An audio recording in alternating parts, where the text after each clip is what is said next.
Snakes and ladders. Storytelling can be a very useful technique when counseling children and their families. The game Snakes and Ladders, when combined with storytelling, provides a helpful and fun strategy to use to help children address common life issues they may be facing. Add this powerful technique to your repertoire of strategies when working with children. Watch and see how expert Greg Lubimov works with this easy and engaging tool.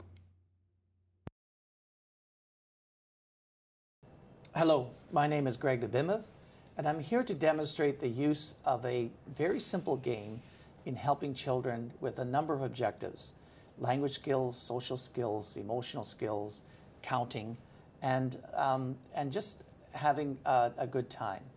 That's using Snakes and Ladders.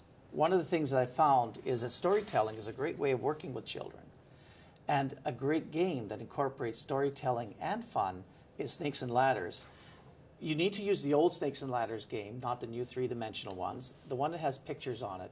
And it will depict almost any social situation, life situation that children will find themselves in. Karen is going to role play a 6-year-old for us today, and we're going to just demonstrate how this game works. The only amendment to the game is you're going to use 1 die instead of 2, and that slows down the movement. And the rule is whenever you land on a picture, you get to tell a story with a beginning, a middle, and an end. So Karen, who's going to go first? You can pick one of your pieces to be you. Oh, I'll be the watering can. I like to play with water. Great, and I'll be the thimble. Okay, and you go first. 3, 1. 1, 2, 3. Great counting. And you get to go up the ladder and you tell a story about the pictures. Well, there's 2 girls, and one girl made the other girl cry. And up here, the little girl now is kissing the big girl. So I guess they made up. Okay, good story, Karen.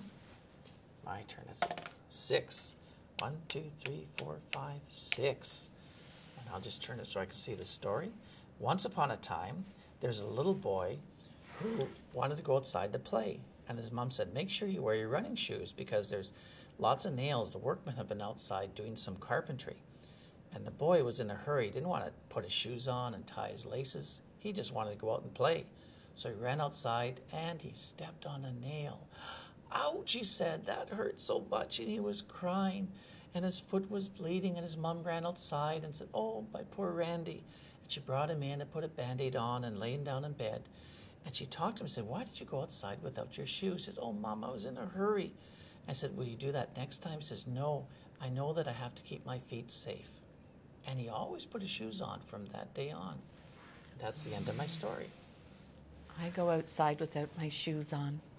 So that's an example of how the game works. And as a child moves forward and lands on a picture, they will tell a story. Usually it will have a negative ending in the beginning.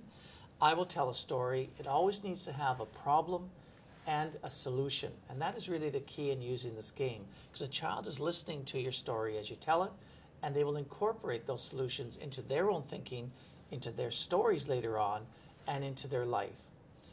So it's a very simple game to play. It's easy to find. It's out in most of the toy stores. Children from ages 2 to 8 will play this game very readily, and you can use it in groups as well as in families.